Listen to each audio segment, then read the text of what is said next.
we've got huge differences around the world, different making systems colliding, but also different types of impacts that people also value differently. I mean, even the value of a human life, right, is difficult.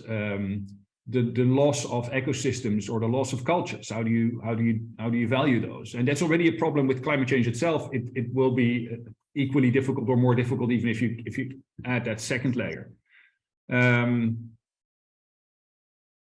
There is a risk, and I think we've seen some of that with some mitigation, but also adaptation choices, that if you don't pay attention, especially to those dimensions, the non-economic losses, but also the economic losses facing vulnerable groups, that the choices will be made to first order, looking at the biggest interests, you know, the people with the power and the money, the people that might be making the decisions about the deployment of SRM, for instance, who will do back of the envelope calculations possibly, but tuned primarily to the impacts they are most concerned about.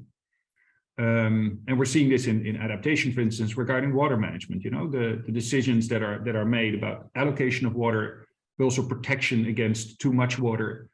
There are very clear trade-offs. There are winners and losers, and you already see some groups losing out. So at least figuring out processes by which that voice is strong enough for the decision to do justice to everyone's impacts would be important.